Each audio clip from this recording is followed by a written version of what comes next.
Good morning.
Amy, I'm just checking.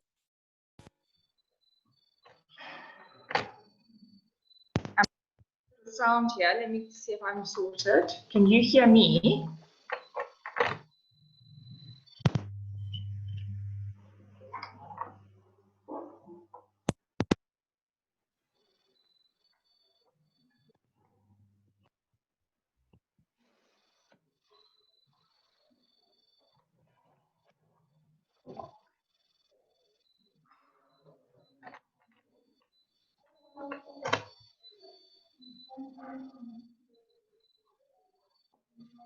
Right, that should be better. I'm hoping you can hear me. I just am not getting any sound. I'm just going to check.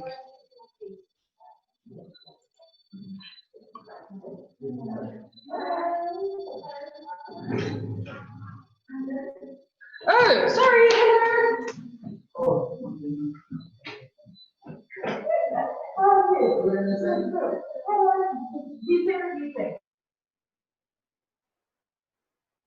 Yes, you were trying candidates.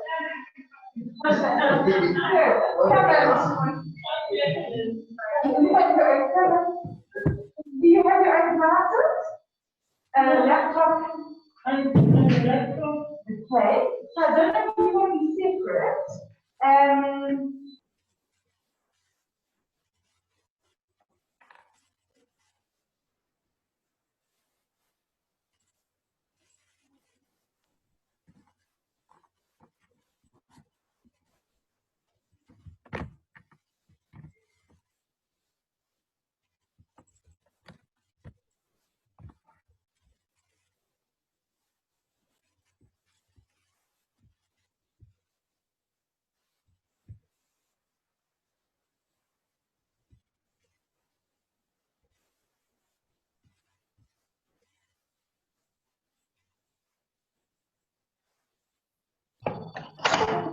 Right, I'm back.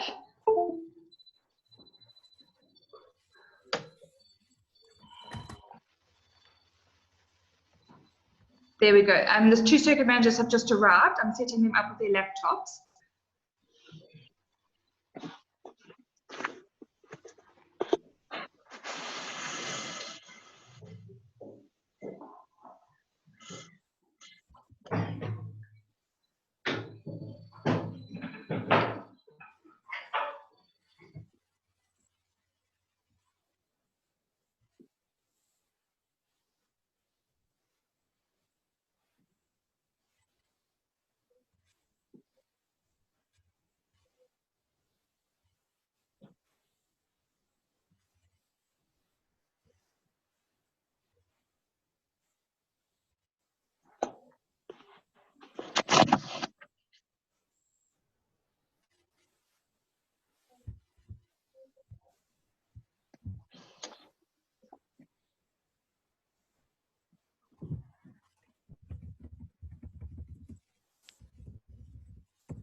Good morning, everybody. Good morning. Good morning. Good morning.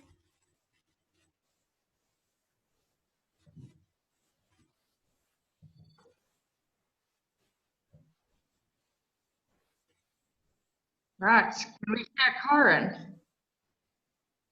Now, Corin, it looks like you're still muted. Not. There we go. No, that's fine. We can hear you. Can you hear me, Paul? Yeah, I can hear you now. Yeah, it's clear. Very good, very good. Okay. And everybody can see the screen share. Yep, we can see it. It's in technical mode at the moment, not in presenter mode, but we can see it. Okay, well, we can definitely change that. Thank you, Paul. And I just want to make you co-host as well, so that you can screen share if you wanted to. Thank you very much. That would be great.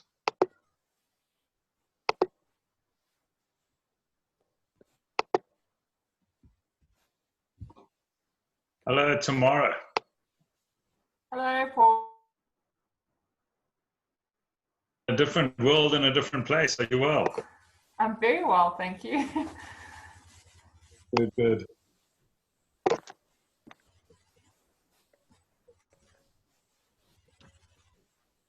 I recognize that it is 11 o'clock. I'm just going to give it 2 more minutes. I know we've got our circuit managers for Lions River and for Mpafana at my class as well, and they're just connecting up.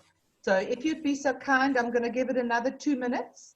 Those that are in the house and comfortable to use the chat function, please you are most welcome. Announce yourselves who is in the house. You can use the chat function for that.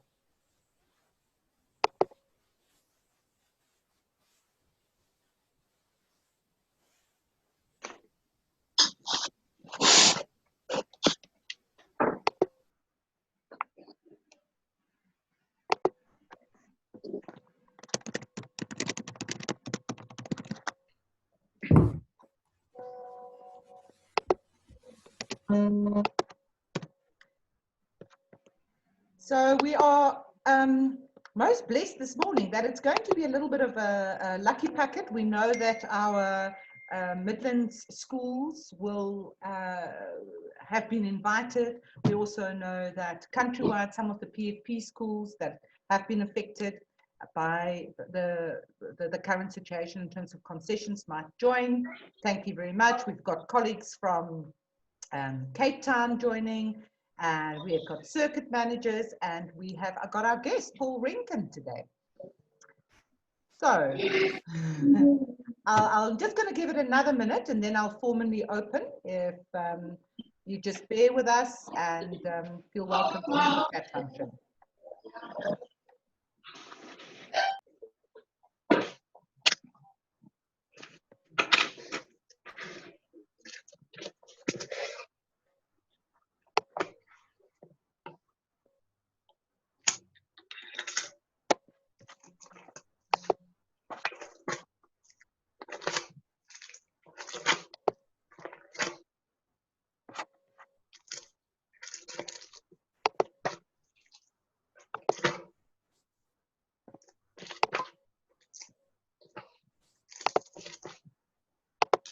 Radio.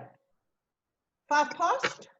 I'm going to go ahead, Amy. If you are just letting me know that at Michael House, you're okay there with your setup with our circuit managers. Yes, all good here, Karen. We're just setting up, but please go ahead. Thank you very much. So a very, very big warm welcome to everybody who's joined us on this call today. Toolkit Thursday, I'll explain a little bit more about in due course. But of course, we are all living through these unprecedented times where currently last week, 2 weeks ago, it was about how do you get your schools ready to open. Phased approach, so most of you have got your grade 7s and your grade 12s back at school. Then next invitation, who of our educators might be at risk health-wise? And so we had a deadline yesterday of all those comorbidity concessions being submitted yesterday. And so we have a fair idea of what the landscape looks like, certainly in the Midlands, and we will hear some other voices. And I thought we very well know from our partnerships with principals that it is a tough job. It's a lonely job. It's one that's filled with many surprises on a weekly basis. And so we are very, very curious as to some of the plans that you've been able to make, some of the ideas, hopefully, that you can tap into today, and also just for us all to understand what is this comorbidity really about, and how do we support our learners best to it? So welcome to everybody who's made the effort to join this working session this morning. In particularly locally, we have our 2 circuit managers for the circuits where we're very active in the Midlands, the Lions River Circuit and the Mpufana Circuit, Mr. Ndaba and Mrs. Ndlamlenze, very welcome. Thank you very much to Amy for hosting. Thank you. Morning. And Paul, thank you very much to you as an individual and for FETSAS for sharing in what you know and being experts in our education support sector. Pleasure. Thanks very much. There you go. So just to move on to the next slide, if I could get my slide presentation to move. Right. Sorry, I'm slightly stuck. There we go. So very, very briefly this morning, just what we want to have a look at. I have to manage expectations. We will not solve all the questions. We will not be able to go away the difficulty as principals and as school governing bodies you will have in terms of managing without all your educators in the classroom. But I am hoping that we can share some ideas. So very briefly, I'm going to just take you through some of the housekeeping. It seems like over the COVID period, we all have become so much more comfortable on these virtual platforms. Very high level, just what Toolkit Thursday in general intends doing. And then without a further ado, going to invite Paul Rankin to share with us his understanding of comorbidity, which is our theme today. So very briefly, just in terms of the housekeeping, Amy at Amy Webster at Michael House is the manager of the Michael House Community Partnership, an amazing contributor to community and backbone to support for us in Midlands. I am co-host, Karen McKenzie, heading our Partners for Possibility in the Midlands, which is fundamentally a nation-building program partnering principals with business leaders. And in our area, we have 16 schools. And Paul Rankin today is a guest contributor. And we also have our 2 circuit managers for input if that requires. And the rest of you, thank you. Those of you that have already used the chat function, appreciate it. Those of you that are from other bits, please let us know where you're from and put that in the chat function. So most of us are on mute. I just want to invite you, as you know, it always takes a little bit of a lag for a person to unmute themselves. If you are needing my attention because you would like to also contribute in any way, either unmute yourself or also on your, you have the possibility of raising your hand, either physically, and hopefully if I miss you, Amy will pick you up, or if you would like to use the function, you can go to your far right, click on participant, and you will have an option there to raise your hand. I don't see anybody working with a mobile currently, but there is an alternative to that too. Anything that you would really like us to bring into the conversation, please use the chat function for that. I just would like to ask that whilst people are talking, that we don't burden them too much. I just see on this note, Zelda Skonken has actually raised her hand as well. And before I come to you, Zelda, I just want to quickly finish the housekeeping. So the call is recorded. If you would like to have a copy of it, you are most welcome. Just let me know. We will pause in between for Amy to replay some questions that I might have missed, or then for taking off the floor. And with your permission, from time to time, I'll just screenshot some of our little pictures. So if any of that is not in order, just to let me know. Let me quickly check. Zelda, I saw your hand was up and then it went down. Are you sorted or do you need my attention?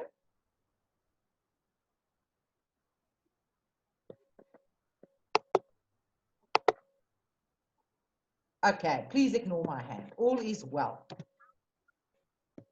This is the fascinating world we live in. I always wanted to be a pilot. I feel this opportunities that online learning affords us certainly gives us that sense that you're operating many buttons. Very high level. What is Toolkit Thursday? It's a collaboration at the moment between the My Class Community Partnership and PFP. And it's really in how do we support the schools that we are passionate about in our area, but also how do we marry some of the resources that we are aware of in our area in terms of knowledge, in terms of facilities, very much possibility this morning for some of our principals or circuit managers to use the My Class space, which has got, it's conveniently located, it's got stable Wi-Fi, and one can actually have proper conversations. It's also a platform where others in the education sector can contribute, like our circuit managers, like Paul from FETSIS this morning, and it gives us an opportunity as principals and other educators, HRDs, to connect and share in the wisdom and things that we've done. Because we know you're often running, and it's really an invitation to lean into each other, to sharing space, and very much post-COVID-19 lockdown initiative and an experiment. It's our second one. Our first Toolkit Thursday, we spoke about the readiness of our schools, the anxiety in the system, what grade 7 curriculum might look like, and what might be useful in a grade 12 curriculum. And so we will just pick up on what is current. So Amy, if you would be so kind, just from a My Class perspective, to place this map for us, please. Sure. So the My Class Community Partnership Trust is a non-profit organization, and we work closely with some schools from Lions River to Moy River, and we engage on IT training, sport, art, and a bit of choir, and obviously COVID's affected us quite a bit, so we're re-looking at how we engage. But yeah, that's just a map with some of the schools that we're involved in. Thank you, Amy. I just love, I see some more of my favorite people joining. I know I shouldn't point them out and say only hello to some, but I do see Mr. Sokela there from one of our mega schools in Bruntville. Welcome, Proteus. So let's have a look currently, and I know for those of you that are out of town, this might not be as interesting. And Amy, I'll probably move over to our circuit managers in a moment soon as well, because they will have a richer picture. This is certain the current picture that we have within our 16 PFP schools in the Midlands. We have 21 educators that are affected by the comorbidity concession. Our schools hardest hit have certainly been on primary level has been Crystal Springs, with 6 educators being affected. And on a high school level, we have got Jabula combined, who has got 2 grade 12 educators affected, the early childhood, the design and technology and the English teacher, and then Asiti Tuke, as far as I know, the isiZulu teacher. So this is what we currently know in terms of the reality. Mrs. Ndlamlenzi or Mr. Ndaba, in terms of total within the Midlands, do we know how many of our educators and principals have applied?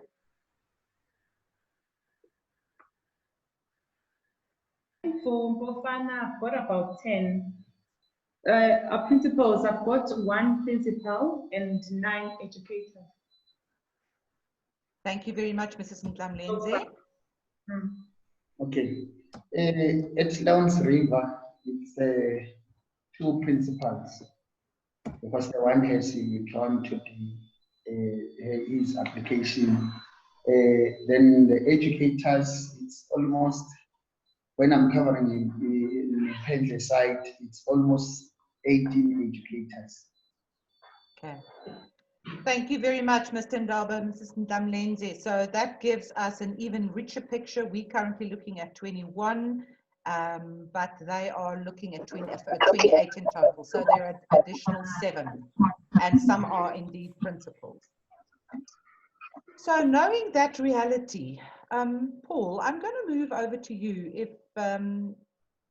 if that is okay. Sorry, I just wanted to move one slide on in introducing Paul. Paul heads up is the provincial manager for FETSAS in KZN, and all things documentational, procedural, and supportive, I often lean in very heavily to Paul, which I'm very appreciative. Paul, could you place FETSAS for us in the province, and also unpack for us understanding of the comorbidity concession? Yeah, thanks very much, Corin, and thanks very much everybody for the opportunity. Yeah, as that slide does say, we're a national sensitive organisation, and we guide and serve and assist governing bodies and school management teams in fulfilling their functions. Are elected, and they do not know why or how they've been elected. They're just the very friendly people that are involved in the school, and then end up in this governance role that they don't really understand. And probably our biggest challenge is to keep redefining the governance management relationship. And it's a governance and management, not governance or management. Both need to be in place. We often use the analogy of a coin, and both sides of that coin are important for that coin to be complete. And so that's the space that we're in. I've been with FETSAS for now, I'll look at certificates here, I think 8 years now. I've been on the Provincial Council 4 years before that, and I am a serving chairman of a governing body in the Midlands area here as well. We've got a large footprint throughout the country. We've got provincial managers in all the provinces. We've got, at last count, I think 150 schools that are member aligned to us in KZN. In total, we've got about 2,200 schools. But one of the other things, and I'm not going to make this a sales pitch in any way, one of the other things we've found that we've tried to help as many schools as possible during this COVID-19 time, and even before that. Our relationship with Partners for Possibility started before the COVID-19 pandemic came through, to just try and get schools to move wherever they are to a place where they are managed and better governed. So yeah, that's briefly the role that we put in place there. I will put the normal apology in place. I'm not a trained educator, so I tend to talk very fast. I wasn't trained to teach properly. So if I do go too fast through something, please, you're welcome to say, hang on a sec, Paul, ask me that question, ask those questions from that side when we go through any discussions or any processes from there. A little bit of a sales pitch. We are running a special COVID-19 membership for 2020. It's at 2,000 Rand for members. Normal membership is an amount per learner, and it's 19 Rand per learner per year. And obviously the 2,000 Rand is a significant discount in that process. All that really, well, what that really does, it allows us as organizations or as people serving a membership to give our full attention to the membership that are paying our dues rather than just to try and serve everybody. So yes, I'm quite happy to help with information. Corinne and myself have had a number of discussions, but really once schools are members, then we can give them more attention, and we're obliged to give them more attention then, as opposed to just providing information on the outside. So that's kind of a little bit of the sales pitch. The Department of Education do pay schools to belong to an association like ours. I think, well, a quintile 5 school will get in the region of 2,400 Rand a year from the department back in the refund rebate rate. And obviously the 2,000 Rand is then covered through that process from that side there. But if you are interested, that we can talk about that a bit later. This is not a sales pitch. I really wanted to speak to you about how we're going to handle the comorbidity situation, how we're handling those concessions from that side.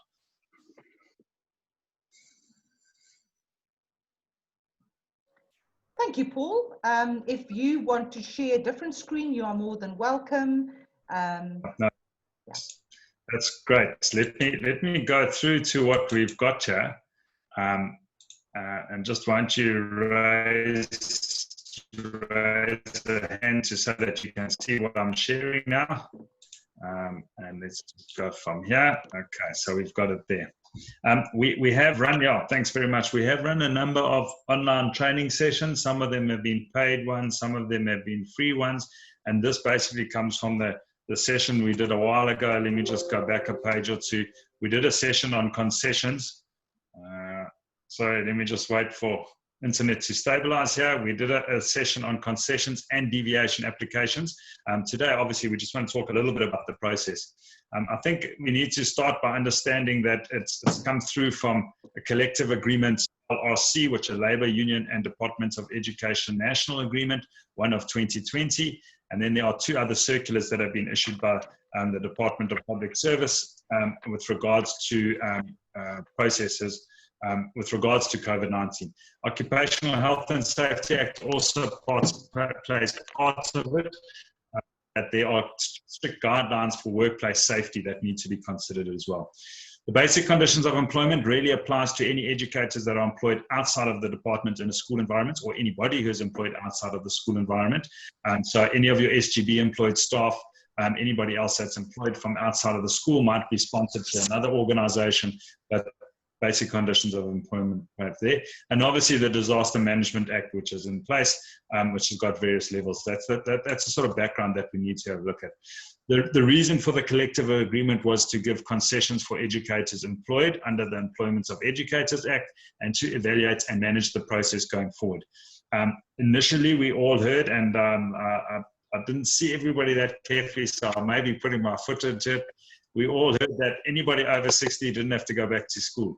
And I think, folks, we need to understand that it's 60 and above, but unfortunately, you do need to show that you have got underlying health issues or comorbidities, as they're called.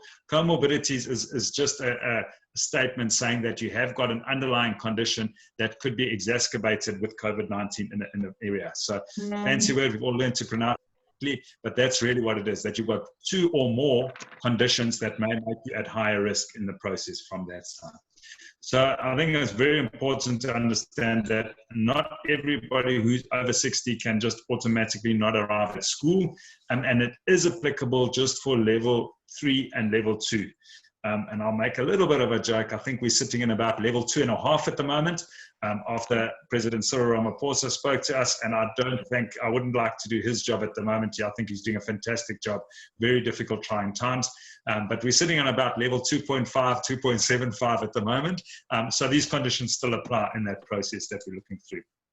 The agreement binds the employer education departments, and the trade unions, and all people who are employed under that process. Just briefly, with regards to governing bodies, it's a useful guideline to use as well. So if you have got staff that are employed through the governing body, it's a useful guideline. It's not binding directly on it, but it makes sense to use the same guideline and approaches where possible, because folks, we understand that governing bodies have lost a lot of income, if I can call it that, and they can't always afford to keep some of their staff. Discussion for another day that we need to have a look at. There is a form that needs to be completed, and it needs to be completed by the principal and the manager, or the person who's indicated those conditions. There are certain conditions that then come in play, that employees remain home on full pay, subject to all the requirements. An agreement needs to be in place with regards to safety measures, and we need to understand how to go forward. It's very important to understand that HR management is still a discussion process. It's not just, you're not going to find a manual that says this and this and this and this is what you do. It's like any HR discussion processes prior to COVID. You need to discuss with the individuals where they sit with the process, what is their comorbidity, what are their details, and they're running through. One of the questions we had during this process is if people didn't want to disclose the information, I think it was a doctor felt that he wasn't obliged to disclose information under confidentiality. What do you do? And unfortunately, you cannot go forward with that process unless that information is disclosed, because this requirement requires disclosure of that information, be it confidential of nature. If the doctor doesn't want to disclose it, then unfortunately, you cannot manage it without having that in place. If there's no agreement reached, and I'll talk about that, it is a discussion process. So once the discussion's taken place and there's no agreement, then the normal grievance procedures would apply. So under the PAM document, personnel administrative measures, those would then apply in the process from there. But I can't reiterate that enough to the folks here. It's a discussion process, and you need to engage and see where we can accommodate in this time. If a person doesn't arrive at work, and I'll finish off talking about that, there are processes that one has to look at. You can't just not arrive at work and say, I'm feeling at risk and I'm not going to come to work. There are 21 classified health risk conditions that are listed, and they are listed down there. So if you've got those in place, or if you're suffering from those and you're vulnerable from that, then they are there. However, medical evidence is still required. So a person cannot say they're a diabetic 2 type person and they now cannot come to school because it's on that list. They need that communication from a health profession. They need that certificate from the health profession so that you can actually go forward and apply for the concession. Otherwise, that concession is going to be rejected once you get to head office, once personnel handle it, and then the person's not going to get paid. They're going to be marked absent from work without reason, and you don't want to go down that route. So it's important that documentation is in place there. And the second point up there, if the person is vulnerable but it's not listed, the doctor needs to motivate that process. So while there is a list of 21 items in the ELRC agreement, fairly clear and laid out, if there is a person who considers themselves vulnerable but they aren't in that listed vulnerabilities, then they need to get a doctor to motivate that process that runs forward. As I say, there are 21, and they are age 60 with one of the conditions, and that's why we've underlined that as well. So obviously anybody over age 60 needs to be more concerned because they are in a higher vulnerability bracket from there. There's a list of some of them. I'm not going to read them through that. You can obviously find them from the ELRC agreement directly as well. The medical report needs to show that the person is a qualified medical practitioner. With all due respect, it's not just someone who's got a nursing qualification and they can then sign off a document. This needs to be done properly, folks, so that it's a clear, straightforward process, practice or registration number, and then they need to conform that they're in that process, or, as I said, motivated from there. I spoke about the occupational health aspect of it. The environment or the employer is required to provide a workplace that is safe. And I think a lot of schools, and I have to congratulate the education department in KZN, there's been I know we might not all think it's in place here, but having seen the background of the just under 6,000 schools that have done the work, it's been an incredible effort. It's been a huge effort. And I think it's not advertised at the moment, that huge effort. And it goes down from circuit managers to principals through to the HRD with late night meetings and things happening like that. So I think there's been a huge effort there. So provided that's in place by the very important that the onus is on the employee to demonstrate that the workplace is at risk and unsafe. It's approved by the department or the health officials to say that schooling or education can go ahead. If an employer, an individual employer is concerned, to demonstrate that there's a risk at place. So if, and I'll speak now to the principals, if an educator comes and said, this is an unsafe, considered an unsafe environment, after all the lengths that you as management have gone to make it safe, you need to say the onus is on you to demonstrate that this is unsafe. We have followed all the processes, we've followed the SOPs, we've followed all the details. We consider it a safe environment. So you need now to prove to us that it is unsafe if you want to look at the occupational health and safety aspect. Managing of absenteeism, I think, yes, I'm a bit concerned to hear that there's a cutoff date, Corin, and I said to you in a message earlier, let's have a discussion about things, and I'm intrigued to hear about that cutoff date. The ELRC agreement just says that this is valid for lockdown 2 and 3. There may be some implementing documentation in KZN or some guiding document to look at a cutoff date. I'm not saying a cutoff date is bad, but if someone becomes sick during this time, or they discover they have got a comorbidity and they have changed their mind and they're on risk, they're entitled to still apply to the concession. It would be very unfair labor practice to say there's a cutoff date at the end of yesterday, whenever it might have been, and that's it, we aren't going any further. The management process, and I can understand from the department side, they need to try and manage who's going to be there and who's not. 21 educators or so that aren't at school in the Midlands area is a positive, if I can call it that. It sounds very strange, but we're hearing a lot higher figures in Gauteng.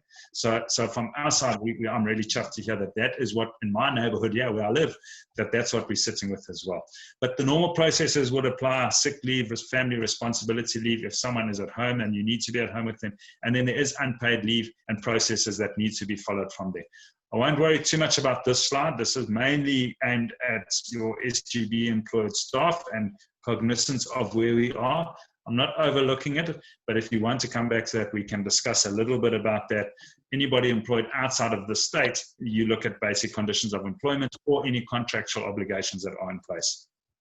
Briefly, Corin, if you don't mind, that's kind of where we sit with the concessions, and I don't mind taking a bit of discussion, but I have got 2 or 3 other slides. Okay.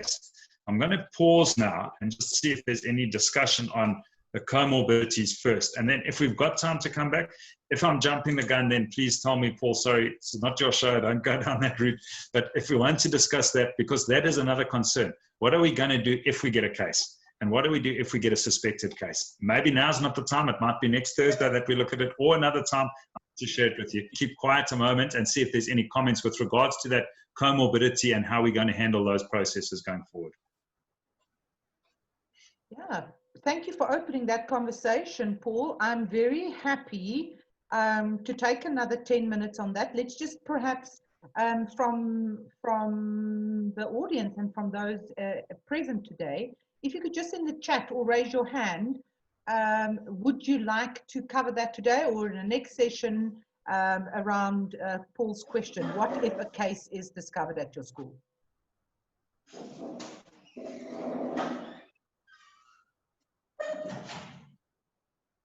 Monani, I hear something from that side. I don't know whether it's just a background noise or whether you would like to make a suggestion that we do just go down that road.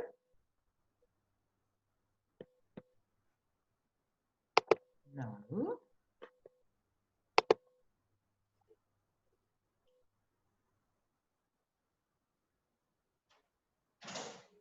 I'm waiting for something to come from that. Amy, from your side, there must be some discussion there. Yeah, I think from our side, obviously, I'm not a teacher either, but sort of what can we expect these teachers to produce while they're not at school? What is outrageous? What's doable? Can we send marking home with them? Is that in the budget? What will they be doing if they're not in the classroom? Because I don't foresee them doing online learning because they'll be unable to reach those children. So just how can it be a fair process? I think that's very valid, because the ELRC also points to the fact that the ELRC agreement points to the fact that you need to try and accommodate educators working remotely or working in isolation. So if you can set places where they would be marking work or assessing work, then I think it is a process as well. It's not, and I'll say this very carefully, it's not a holiday for those that have got comorbidity. It's a relief for them not to contract COVID-19. And if they can contribute in any format, and yeah, folks, we're going to have to share ideas and how it works. I'll share a few just now. But if they can still contribute to the education process, that's what we need to try and do. If your individual school, and the biggest thing this COVID-19 has done, has focused us again on individual schools finding individual solutions within the framework. So if your individual school has got a library that is no longer being used, then an educator that is vulnerable could well, under discussion and agreement, do marking, handling assessment. Sorry, I'm just trying to find out where that feedback is.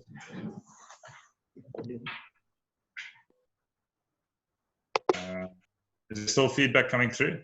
No, it's okay, better. no, that's Thank fine. you, Paul. So if your educator with comorbidities and vulnerabilities and let's put it this way, folks, it often is a senior educator, they could still be guiding a junior education team. They could still be helping a junior educator in the process and providing support and direction and assistance. And folks, even if it is by WhatsApp, it's possible to do it. So that is one of the possibilities. If you have got someplace in your school where you could isolate those educators to come through, they could come through, and social distancing, and I will repeat social distancing again. Social distancing is what we know as aim at. They could come in and still assist in the processes with regards to that. So I think we need to try and encourage and get them understand that it's not a holiday. They are on vulnerability leave, if you want to call it that, but we would like them to contribute into the system. I do understand Amy's concern is we're not all going to run online, and even the schools that have maybe been successful in partial running online schooling want all the learners back in the school. So they want them back in that environment so that they can carry on teaching as much as possible. So Amy, hopefully that gives a bit of an answer. I think it's up to schools to find out where they can engage with those educators.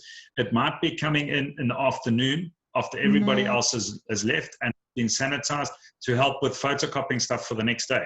So it might be something along that line, that educator kind of knows how stuff's got to be produced. They can come through and basically have an approach and an assistance from there.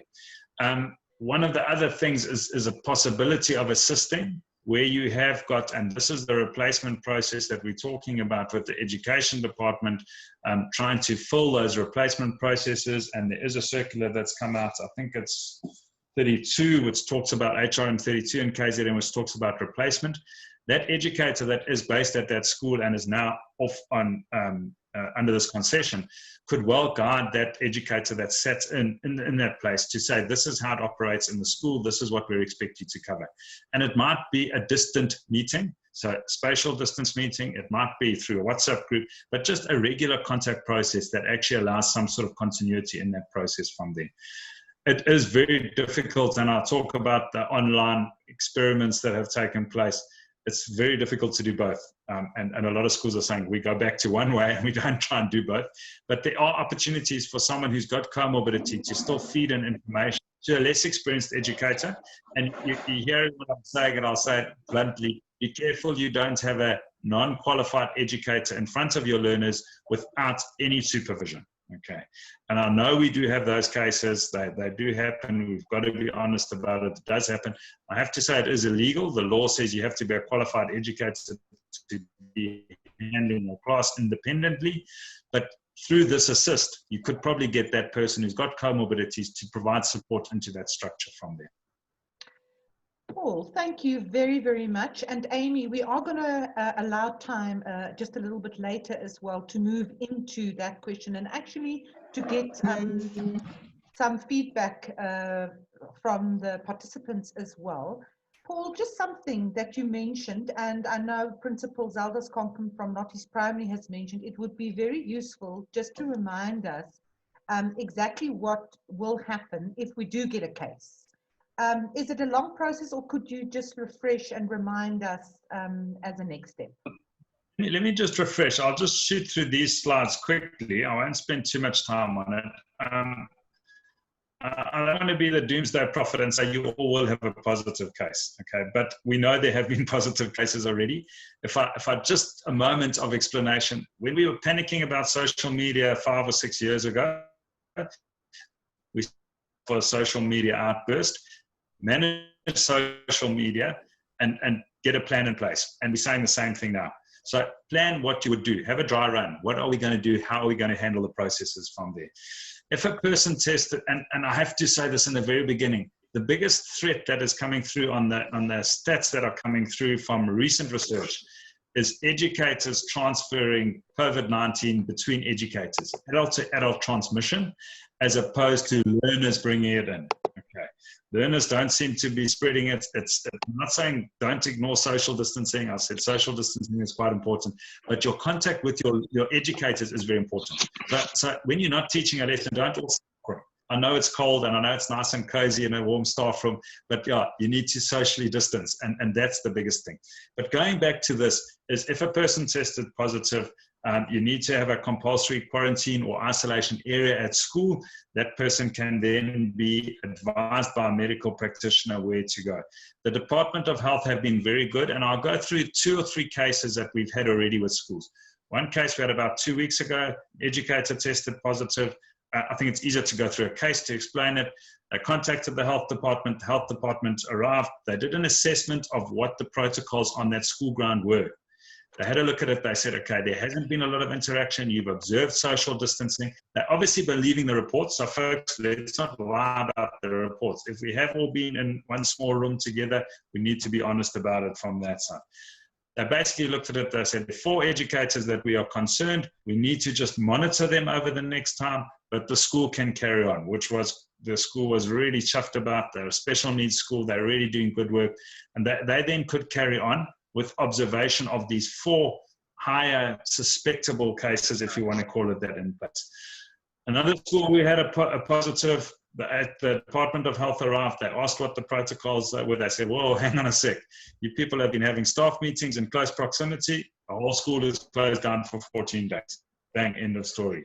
So it varies from place to place. And we don't want to be in a scenario where the school's closed down for 14 days. That's why I say, and I'll wait for the internet to stabilize again. It's just dropped here. But that's why I say once again, social distancing is vital, and the reporting of that in honest, integral manners. That is really what's important from there. Obviously, if there's a confirmed case, isolation, medical advice, then the HOD should formally grant approval if the school's going to be closed. The area needs to be disinfected to go through a process that you handle it from there. An unconfirmed case, the HOD decides, but is informed by the Department of Health. And the last slide that I'll talk about is up to the principal to close the school. It's up to the Department of Health to guide the process. So it's not that onus responsibility. Do we close? Don't we close? What do we have to do? Because as much as you think, because we're working and our children need to be in a safe environment and they need to operate from there. There's certain processes with regards to precautionary measures that would be put in place, and then we talk about that request from home to work from there. I just want to pop through to this last slide, okay, and just reiterate that again. The closure of school is the prerogative of the head of department on the advice of the public health officials. Okay. So don't feel stressed that you have to make that decision to close the school. And the Department of Health so far have been very good in their response, and it's very important. Because I don't want the principals or the circuit managers to feel pressurized in this place.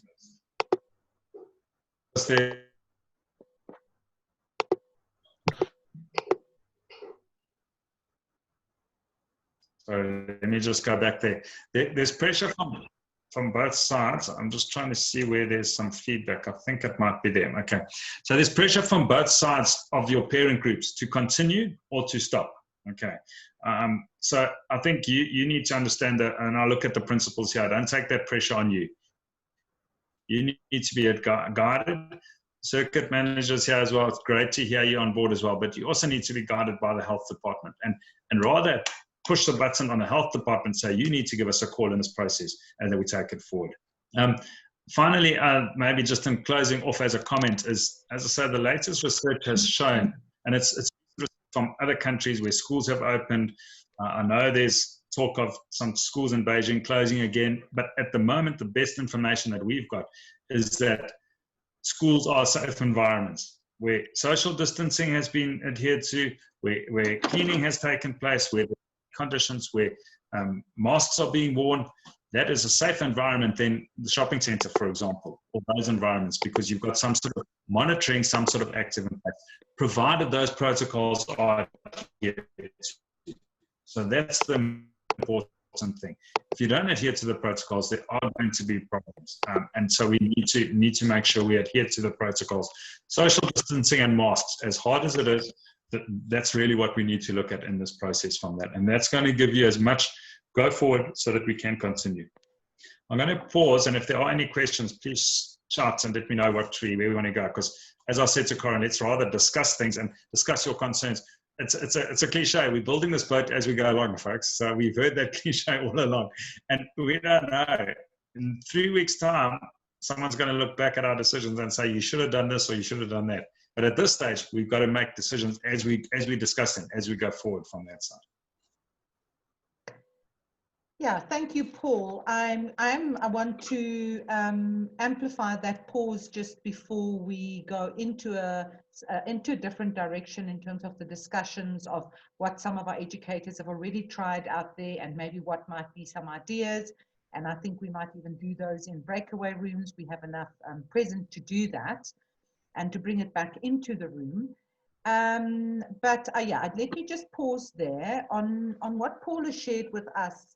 If we have a case speaking very specifically, thank you, Paul, around reminding us around the social distancing, particularly in the staff room, not taking on us to close the school, waiting for the Department of Health, but also with our protocol following. Principals or other participants, any questions to Paul? Also, Mrs. Ndamenzi and Mr. Ndaba, as circuit managers, I heard Paul saying, you have a fair amount of pressure coming your side.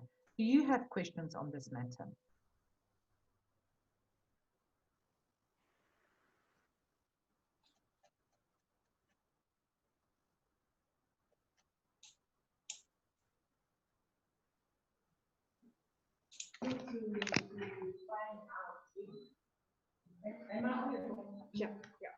Yeah, so thank you very much. I think Mrs. Ndamenzi is just making it to Amy's PC. Thank you. All right. No, not a question, just a comment. If maybe we can get an idea of how can we assist the teachers that will be staying at home in terms of where ideas from teachers out there that we can share also with our teachers this side. Thank you very much, Liwe. We are actually going to go into that as a bit of a, as Paul calls it, building the boat as we go along. I certainly have had some shared with us in the PFP circle, but yeah, we're going to open that right now. So thank you for leading us into that.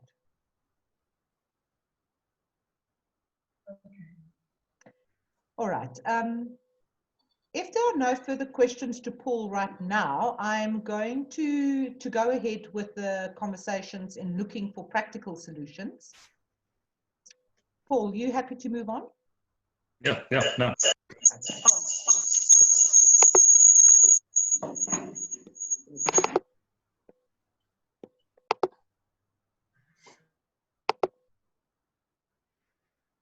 Rightio. So I really want to thank you, Paul, for giving us the framework within which we've got to work.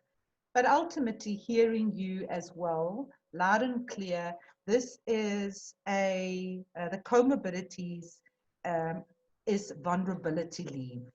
And so it is coming from a place where we acknowledge that these are educators that feel at risk due to health issues. I think ultimately, though, especially when you talk about individual schools have to find individual solutions, for our principals and our heads of departments, this remains a leadership journey.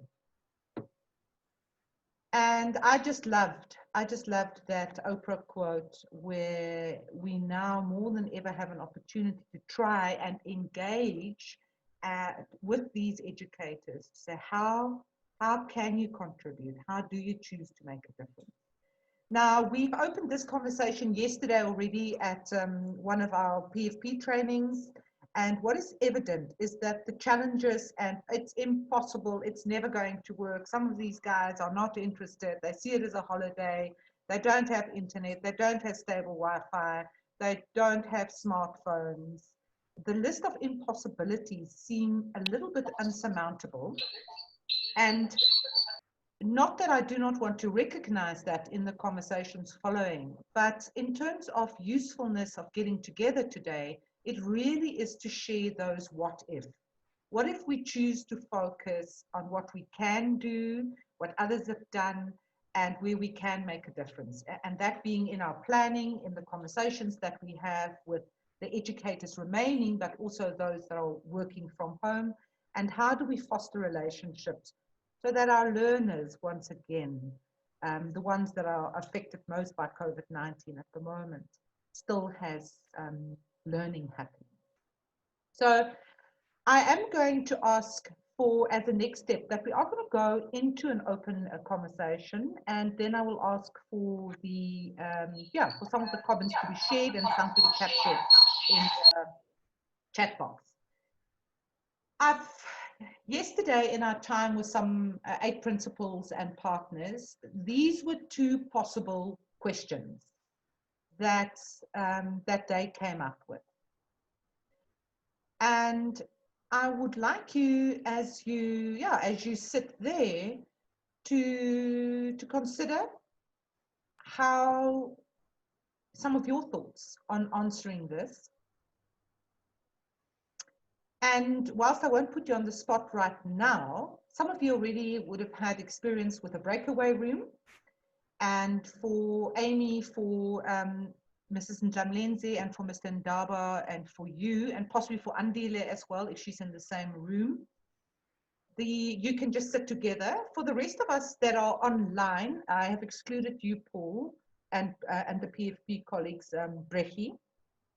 I'm going to open some breakaway rooms. So what's going to happen on your screen, you will have the invitation to join a breakaway room. And in that room, you are going to find at least another person or 2 other people. And I'm going to allow 10 minutes for a conversation between the 2 or 3 of you, just to consider these questions. And I really would like to invite you to keep it to a possibility space. Yes, we have a list of challenges, and I will also perhaps share with you just, some of the assumptions yesterday that came up. And so we have to hold those assumptions because that's against which we do the work. Some of our educators at risk are really fearful. We get that. They don't want to get sick. They don't want to expose their families. They don't want to die. And so they are scared. And we acknowledge that.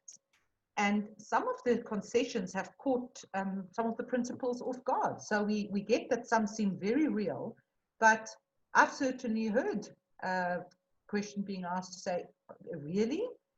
Are they not just being lazy? Aren't they just using this vulnerability leave as an excuse to be paid and work and not work from home? So my invitation is, as we engage with the possibility of the 2 questions, is just to test some of your assumptions as well, some of these barriers to working, the internet, Wi-Fi, smartphones, travel, what are the possibilities? And let's learn from each other. So if it's okay with you, please just keep your eye open on your screen and join a breakaway room for 10 minutes. and then we'll join back into the room and share in the wisdom. Thank you.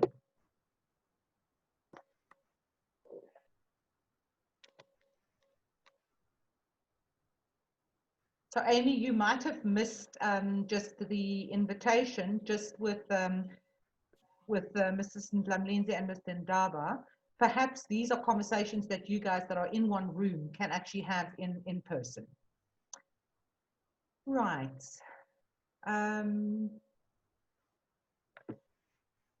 So I just wanted to see, there are quite a few that haven't joined. If you just have a look on your screen to the invitation to join, because I see some people haven't necessarily noted that.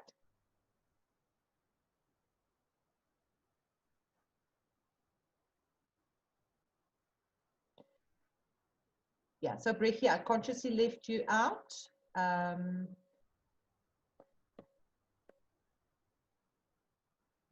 That's perfectly fine. Thank you, Karen. Thank you. And then Paul, yes, I consciously chose to leave you out. Protus, I see you are still in the room. I'd love you to join a group if I can get you to join. If you just keep an eye on your screen. And then Mbonani. If you can hear me, won't you just speak to me, please, so that I can check whether you would like to have a conversation in this space with either Paul or myself.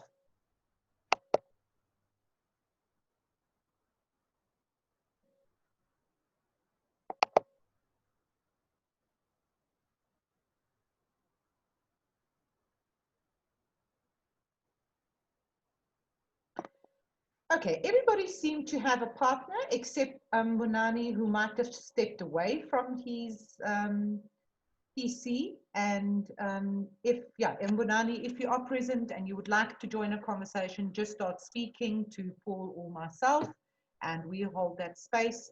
The rest of our partners will be back in, our participants will be back in 10 minutes, and then they'll join us in the conversation.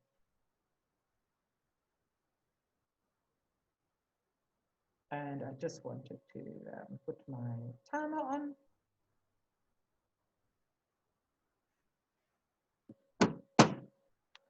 Right, so Brecky, you are very welcome. Did you have any comments or additions to make, Brecky?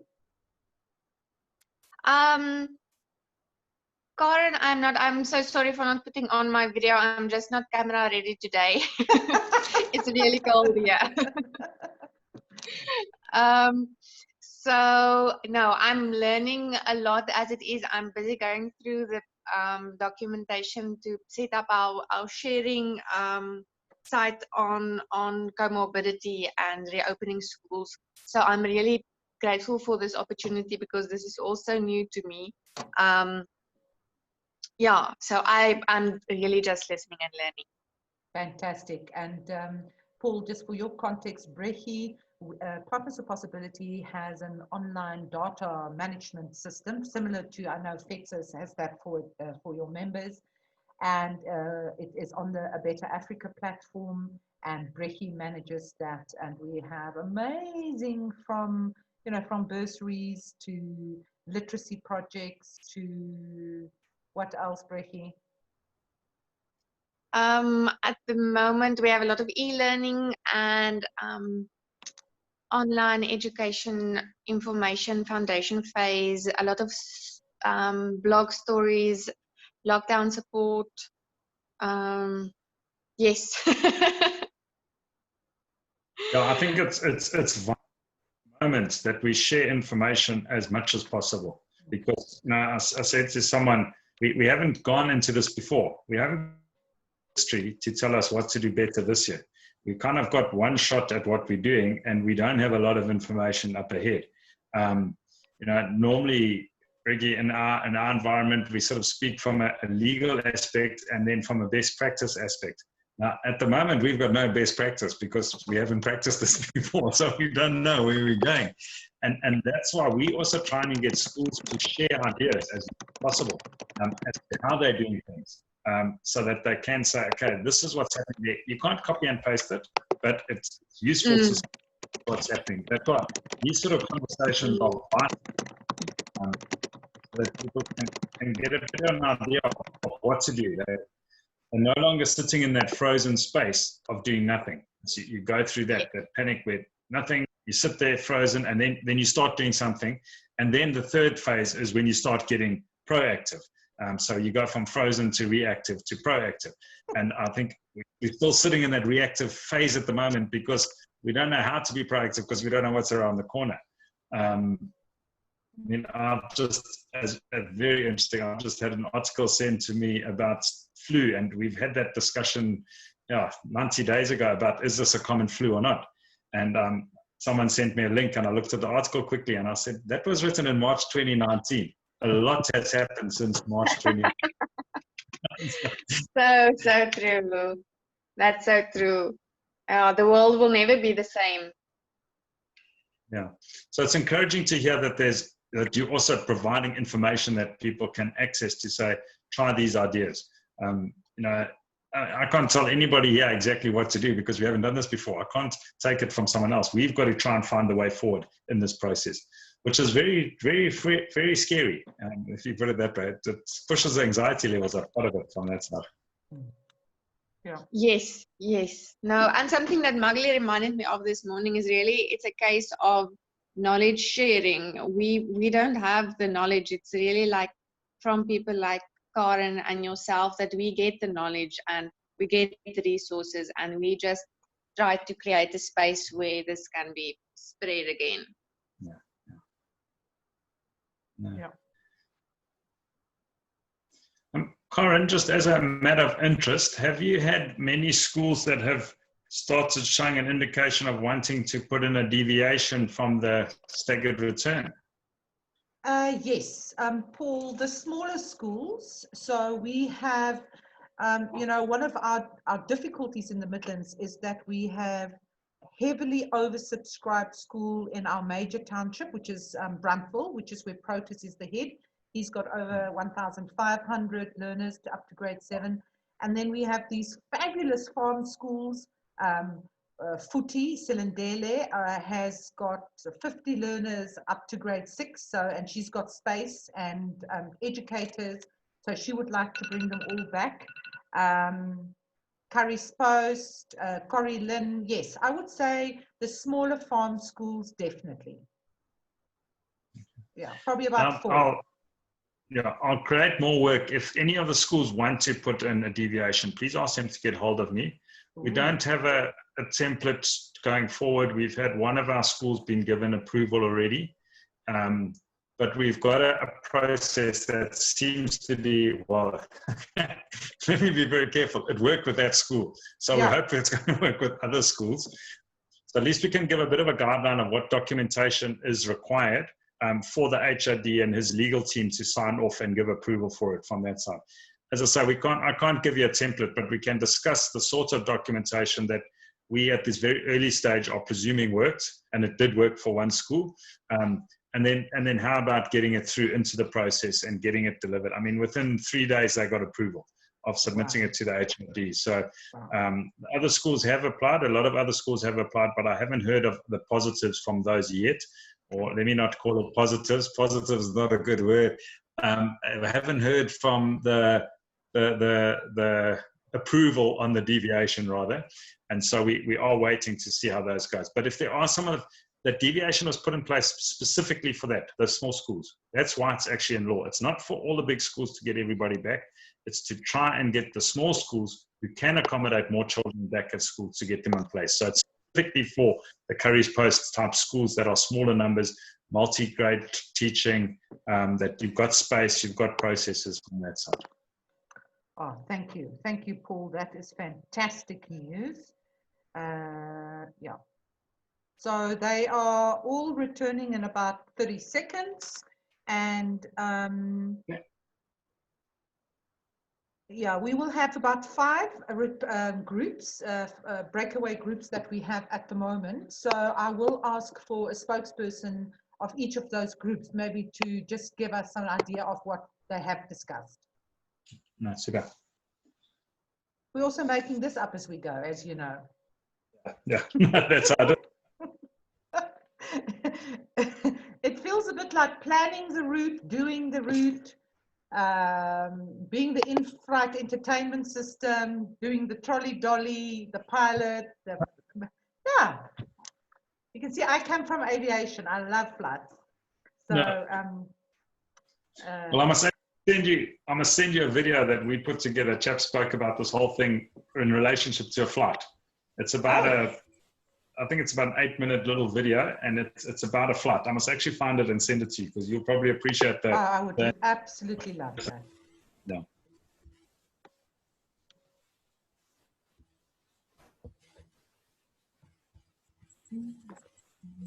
Yes, they are filtering back into the room. I see the Microhouse crowd is back in the room. I'll put them on the spot so long just to let them know that Amy and Mrs. Ndamlenze and Mr. Ndaba, you will be the first group maybe to report back, if that's okay. If you've got any ideas, and then we'll take it to the other 4 breakaway rooms.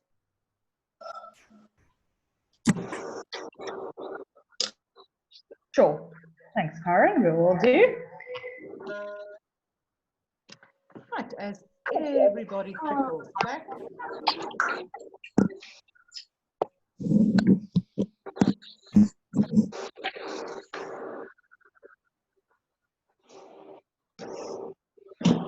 Right here, everybody should be back.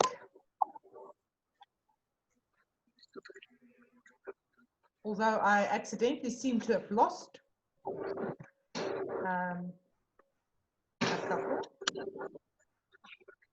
No. All right, no, I think everybody's back in the room. Welcome back, everybody. I hope it wasn't too scary in your breakaway room if it was your first time. I see a beautiful smile there from Mr. Sokela. So in terms of the conversations that were had, in terms of just the bigger group sharing in some of your freshest thinking around these 2 questions, or whichever one you prefer to engage with, I'm going to start with the Michelhouse group. So that was Amy and our circuit managers. And then we're going to work through to the next breakaway room. And Protus, just because I know your name, you were in that group. And then in group 2, breakaway room, it's going to be, I saw Tamara, or the Naughties group. In breakaway 3, it would be Zelda, and then in breakaway room 4, it was Jackson and Viswa. So just so that you know, we'll go through the 5 rooms, and if you could just share with some of your ideas with us. And we are not going to knock any. I'd like all of those that are on the call just to try things on. As you hear a suggestion, put it into your boat. Help to build your boat. As Paul says, individual schools find individual solutions. Thank you. Michelhouse group. It's a tough one. But we can try, because we already have WhatsApp groups, and maybe prepare a timetable for each educator, and then find a way of for them so that they can report what they are doing each day, and find a way maybe of getting the work to the learners every day, and then maybe finding also a way of sending marking to them so that they can just give feedback to the learners. But I can't think of what's going to be happening with the learners inside the classroom while the teacher is at home, and how these other teachers will cope. I don't know. Okay. Yeah. And that's where we are. We are just honest about what we are able to consider, and remaining in that invitation of let's consider the possibilities. So, Principal Sokela, what happened in your breakaway room? Yeah, well, in a breakaway group, we discussed as to how can we hold these the teachers on concession leave or this leave accountable. Then we also realize their age, and they are not, and them being not able to use the modern technology. But what we said is that we should, you can't hold a person accountable unless you have trained the person, unless you have given a person the tools to work with. Therefore, we said, therefore, they need to be, if we knew about this, we would have trained them and give them the tools. For example, maybe give them the laptop, provide them with a laptop or a smartphone, whatever, and make sure that the lines of communication are working. It could be email, it could be Skype, it could be Zoom, it could be WhatsApp, whatever the line of communication that you want to use. And then in that way, you could assign tasks to a person, and then you can bring in the task that he has or she has carried out. And in that way, then you can hold the person, you can have a person engaged and hold him or her accountable. That is what we discuss. Thank you. Thank you for that protest. And when I hear you speak, I hear there definitely is, what Paul also mentioned, we're building this as we go along. So had we known better to prepare, we probably could have on the IT side. But I also hear the relationship side that you are talking about in terms of really engaging with a principal, with an educator on how they can still choose to contribute. And I'm just before I'm going to move on to the next, I just want to check, we have feedback somewhere that's quite noisy, and I'm not sure whether it's me. That's much better.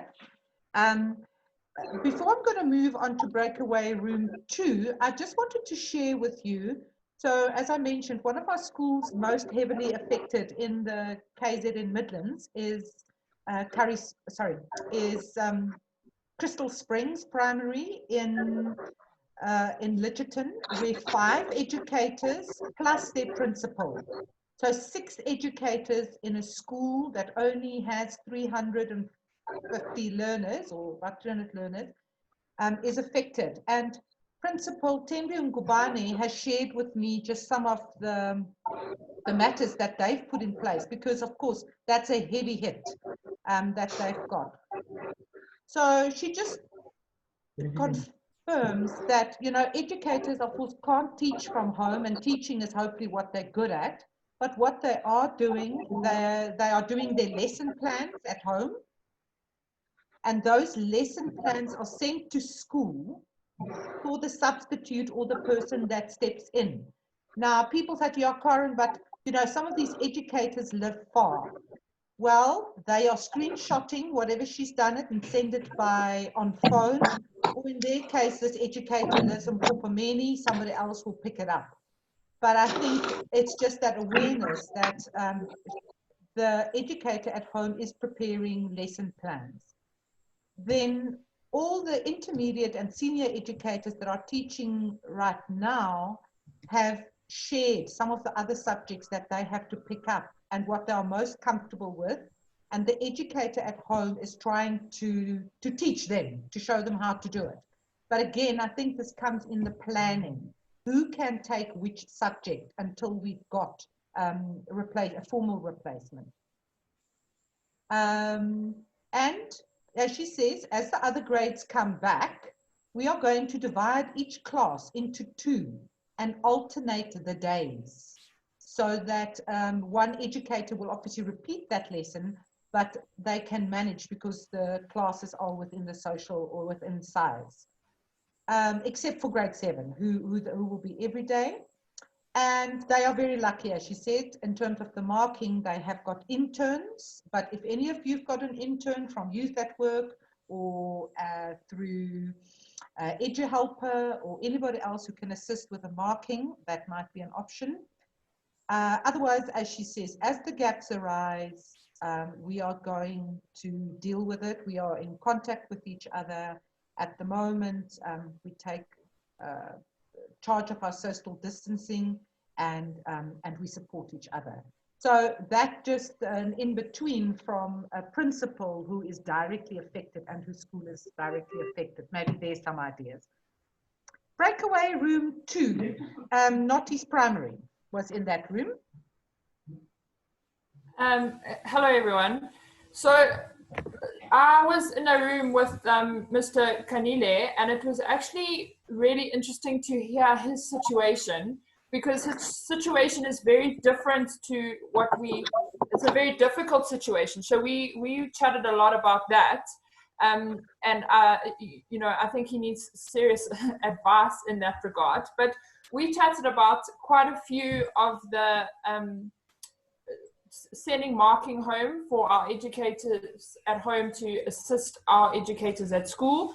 And then we also said that the teacher at home needs to kind of have accountability for the substitute teacher. And I mean, us at school will not necessarily have the time being having to fill the gaps where the teachers aren't at school. So we would they would need to assist the teacher at home and guide the teacher, like Paul was saying earlier, you know, training and giving lesson plans and explaining how we do things at school, so that it doesn't become the responsibility of a teacher at school on top of their workload already. Sandile, I don't know if you want to add to that. Thanks, Tamara. The challenge I have is just that the teacher is above 60, and she was attacked by a minor stroke. Even if we are willing to provide her with some of the activities, marking and other stuff, but she wouldn't, because she's still under medical care. So I communicated with my circuit manager. It's just that I haven't received any paperwork from her. But what I response received from my circuit manager is that at this time, there is no substitute that I will be able to receive. So there is the not teaching grade 12, but when other grades are coming in, it will be a challenge, because I will also need her services if I don't get a substitute and if she is not getting better.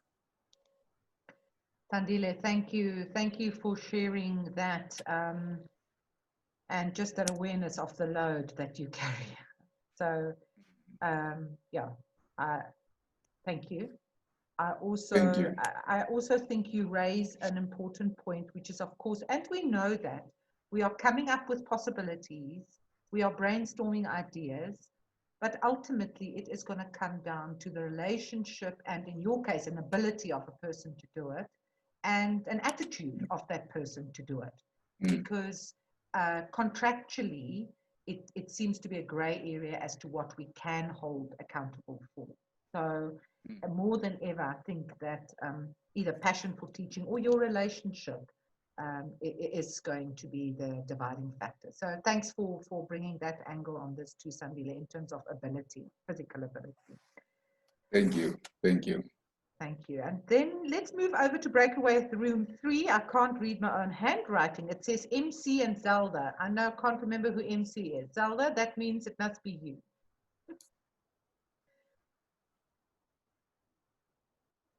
Karen? Yes, there you go. Oh, there we go. I'm on. Yes, I was in the group with Nicholas from Shay O'Connor. So am I speaking for the group, Karen? Well, or Nicholas, sorry, apologies. I had a slight technicality in that I couldn't read my handwriting. So Nicholas. Okay. Well, I'll chat about what we spoke about, and then Nicholas can add if I've left anything off. Thank you. Excellent idea. All right. Nicholas came up with a very good idea of working in pairs. So they've got a system where there are two in the group, and those two teachers so-called watch each other's backs. If one is absent, the other one will fill in that space. They are sending home work to prepare the teachers that are at home. They will prepare and they will assist with marking, which I think is what everybody is doing, the lesson planning. And then further to that, what we discussed would be quite a good idea, because obviously those teachers are not going to be as busy as what they would be if they were teaching lessons as well. There are things that we could send home for them to organize and sort out for us, you know, things like files, administrative files, where we have to get all our SASAM's papers correct, etc. They can start looking at the preparation of our LTSM files, because I'm sure at any minute now we're going to be requested to do our LTSM.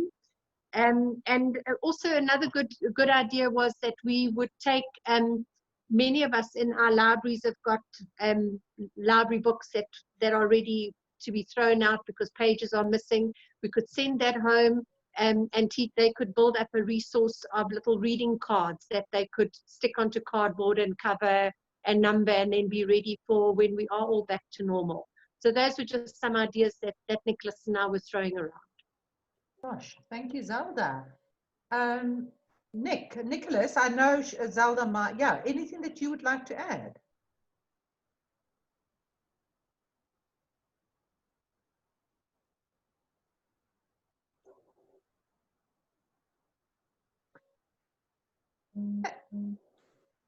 Thank you, Zelda and Nicholas. Yeah, what I hear, what we haven't heard before, is that buddy system. So when Nicholas talks about the pairing, so thanks for that idea and for the resources that possibly can be created. I will share all of this as we hear the rest of the groups. Thank you for that. Group 4, Jackson and Deeswa.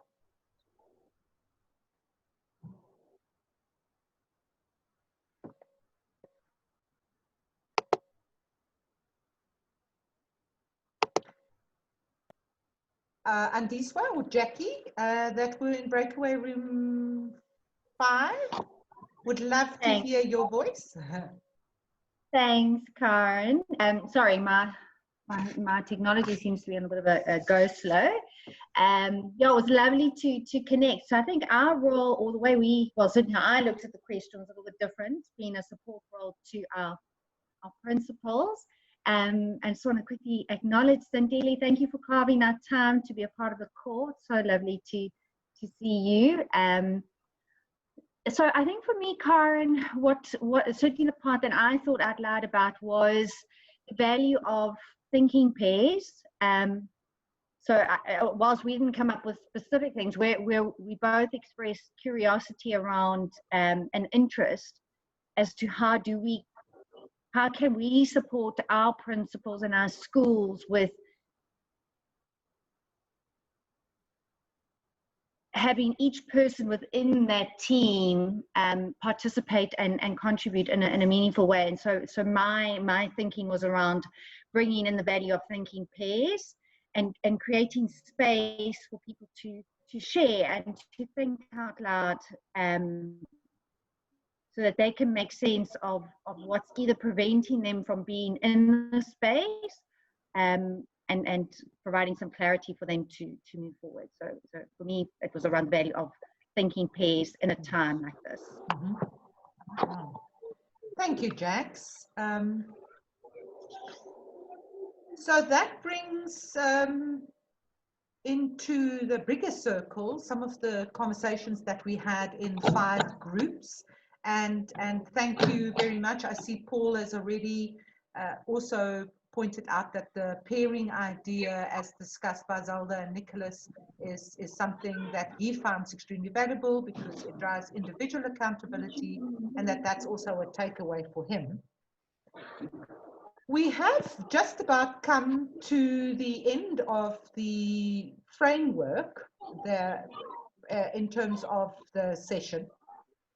I'd just like to give an opportunity for a round in terms of a favorite takeaway or something today that that struck you. And I really would like to thank you. It is, we don't know the answers. And I think if anybody presents a possibility of, guys, this is foolproof, we know that that is suspicious. Individual schools find individual solutions. Thank you, Paul. That certainly is my takeaway for today. How to do this in a round without seeing, I can see who's on my screen.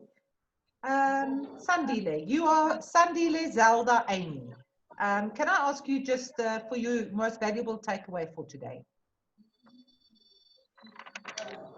Definitely. I think knowing that working together and sharing ideas is fantastic. I mean, I'm just thinking of the pair idea. I mean, you could do that across schools.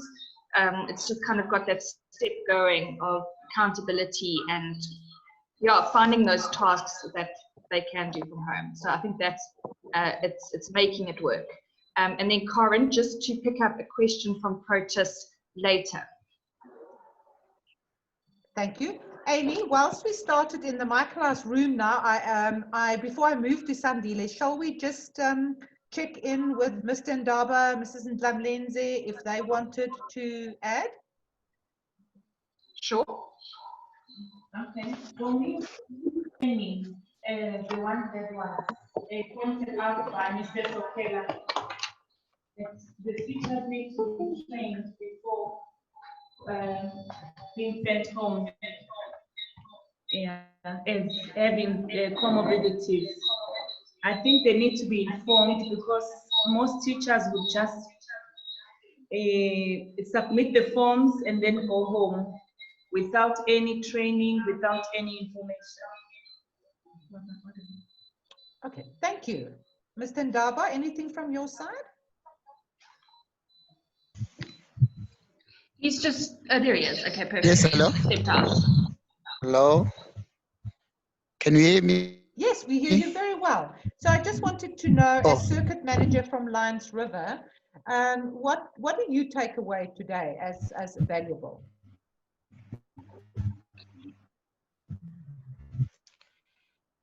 Yes, I am taking, since we all know that I'm going to be losing almost two principals. It's a principal from Christchurch Springs, as well as the principal of Darkle, that they are going to be home. So I'm seeing some other things, and just to give the input, I've been seeing in some other districts that they are developing some the booklet of activities. Then they send to they invite parents to come and collect those booklets. Then they once then when they've the learners have completed the activities, then they send it back to school. Then the principal is, or the SMT of the school, they send to these educators for marking and to give the learners the feedback. So I'm taking a lot of information that I'm going to utilize it in my second. Thank you, Mr. Ndaba, and thank you for that additional idea of perhaps also giving an educator at home this additional task with creating those booklets. Sandile. Thank you so much, Karen. I'm so excited that Jax invited us into this informative meeting yesterday. I'm so excited. What I've received is that I'm getting more information on the issue of comorbidities, because it has been confusing. It would as if teachers will just fill in the form, go home and do nothing. So, but now after this meeting, I will be able to at least to handle the matter differently, because I am now more informed. Thank you so much. Thank you, Sandile, and thank you for making the time to join us from Durban. Isn't it wonderful? This is one of the gifts of this time, isn't it? That we can share information and that we are not limited by the N3 and traffic. So thank you for joining us. Thank you so much. Thanks. Thank you. Thank you. Karen, thank you again for the opportunity. I certainly take away a clarity with me, clarity on this comorbidity topic. And then just always, as ever, it's just wonderful to know that you don't actually stand alone, because much of the time you do feel like you're standing alone. And if you attend a meeting like this, you realize that you're actually not alone. So thanks for that, Karen. Thank you, Zelda. So on my screen next, I have Louise.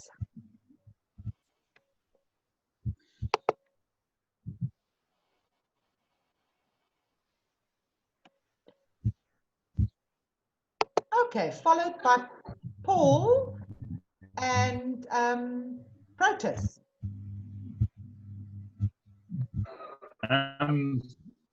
Okay, thanks very much. Yeah, I'll just take away, besides the fact of that pairing idea, which is really good. So I'll share a position that people expect me to give them advice straight away. And I've got a huge amount of content from this meeting, from how to handle things and how to do things.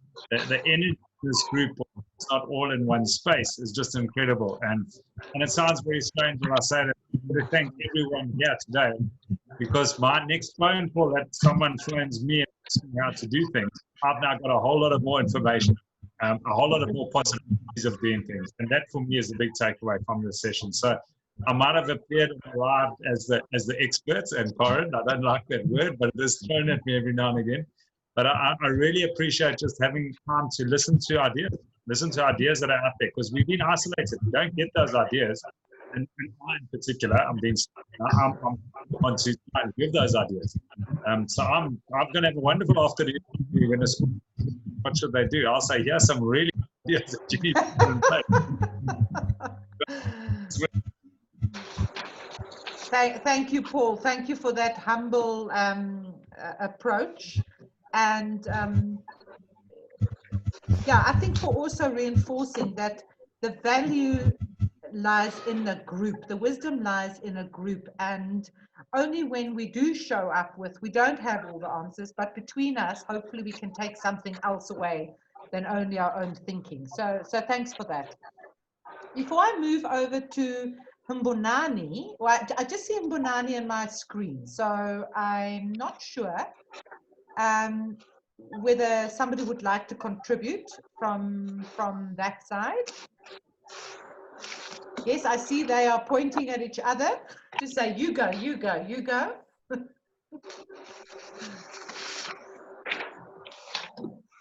All right, I'll come back. Mr. Sokela.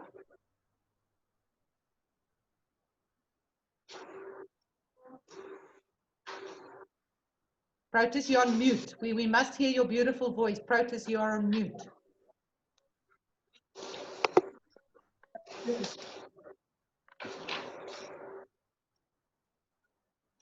Okay, hold on. Still on mute.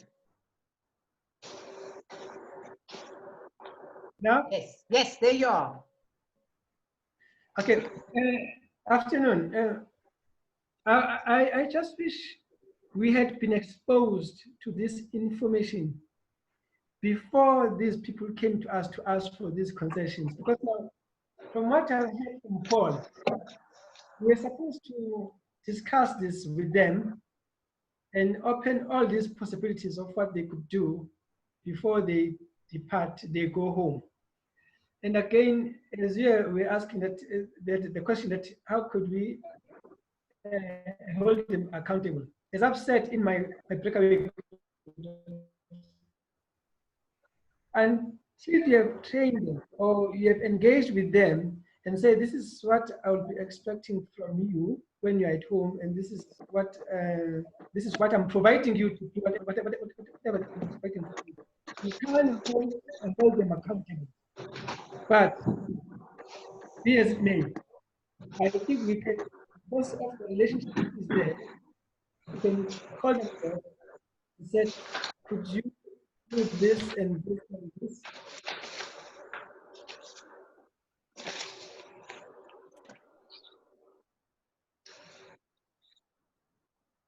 Sure, and Protus, I think you might have experienced a bit of a frozen moment there, as we sometimes do on Zoom, but I just want to pick up on what you've said, if he's still there. One of Protus's big gifts in the world is building relationships. So picking up the phone or connecting with an educator no longer physically in the space. Protus, you have immense skill to build relationship and to ask for engagement. And I know that your educators would go the extra mile knowing that you want to engage them. So thanks for pointing that out. There is a timing issue, but I'm very curious to know what you do manage. Thank you. Thank you so much. Thank you. Tamara and Andiswa.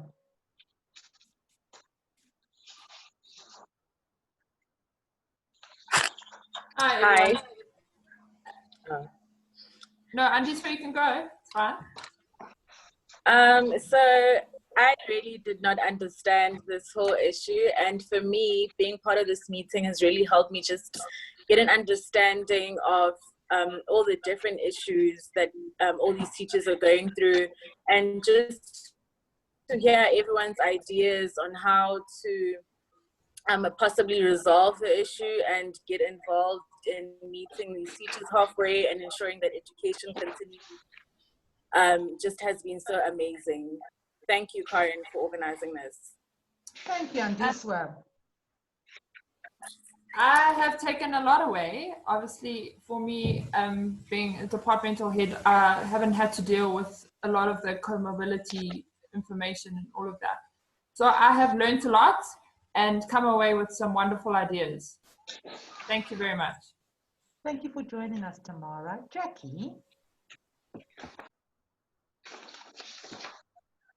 I think for me, I've just been reminded the difference of when you create an intention for a session, and I just want to acknowledge you, Karen, and really placing that this is a space for possibilities, and creating a space to be comfortable with not feeling that we need to each have the answer, the silver bullet, that just what can emerge when we feel safe to just explore around, or the suggestion of each school has its own, I can't remember the exact wording, but it absolutely is that we really do have our own solutions, and given a space like this to think out loud and to share and brainstorm is magical. So thank you for that. Thank you, Jack. So that concludes, with the exception of Mbonani, who you still have the choice if you would like to make a contribution or not.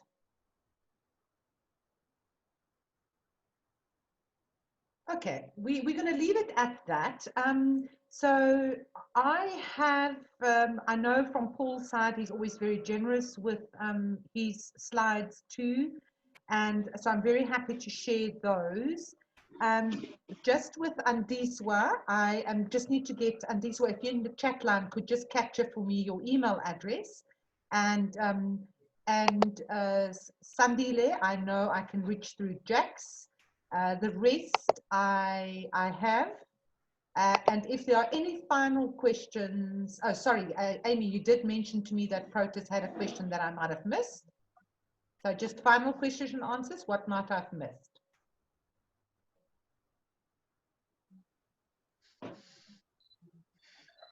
Thanks, Karen. So it's about the substitute teachers. And so when can they be expected? Can they be expected? Those sort of questions. So I'm just going to hand over Thank you. To our From circuit the managers. department. The department. Thank you, department. Okay. Unfortunately, I don't have the answer for that, and I'm not sure whether. I mean, what came into my mind is that the big question is whether we're going to get the substitute educators, being that there are money issues involved in everything. But we are hoping as we finalize today the submissions, maybe we'll hear something tomorrow, because today is the last day of submission of the applications for.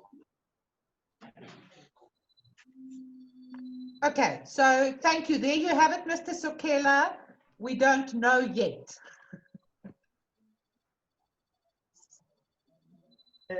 Thank you so much. Thank you so much. You know, I hope the departmental officials can realize the deep end that they've put us into.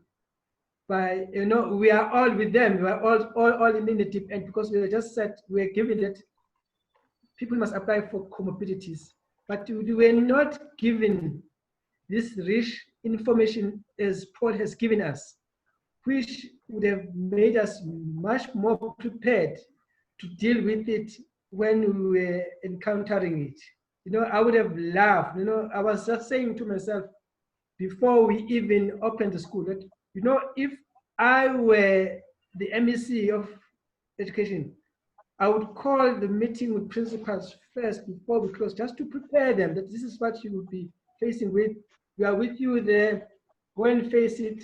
This is how it will happen. You know, as it is, we were just thrown into a deep end, and we are expected to swim across. And it's not easy, but I hope they will bear with us where we find ourselves in difficulty. Thank you. Thank you, Mr. Sokela. And you know, you would have my vote for MEC, right? No,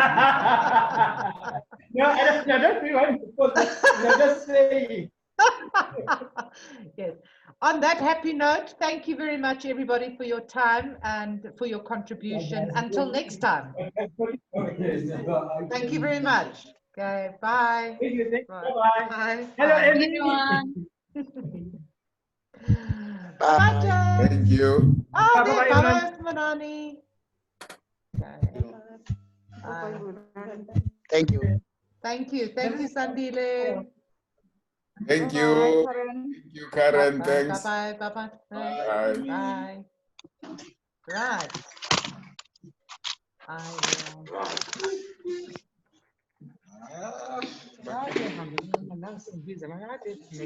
Aaron, that was great. Let me just quickly get rid of protest. And yeah, Lindiwe is there. That's perfect. I will just that. And that's it. Is Lindiwe still there with you? Yeah, right next to me. Oh, very good. No, that's very good. Now I see her screen's on. Thank you for putting yourself out there and yeah, I suppose facing the lay of the land, isn't it? Yeah, thank you so much. It's been a very good meeting, you know. It's eye-opening. There's some, like as Protas has indicated, there's so many gaps that have not been discovered by the department as we allowed the schools to open, and seeing that we need training, and I mean sessions like this has opened our eyes. Thank you so much. Well, thank you, and thank you for being open-minded about it, because you know I think it's very easy. We can very quickly go into blame and shame to say, yeah, the department should have done this, you should have done that, you should have done that. That's the easy part. People can't do that. It's impossible. But in the end, we're all in this mess together. Yeah. So thank you for being approachable, and thank you, you know, not for covering up anything. It just is what it is, and we now have to go forward. Yeah, yeah. That's the truth about it. All right. Thank you so much. Much appreciation. Go well. Stay healthy. Thank you. Okay, Bye-bye. bye. Looking forward to the next meeting. Thank you. Will do. Okay. Mr. Ndaba, nice to see you. Take care. Bye. All right. Bye. Bye-bye. All right, Amy.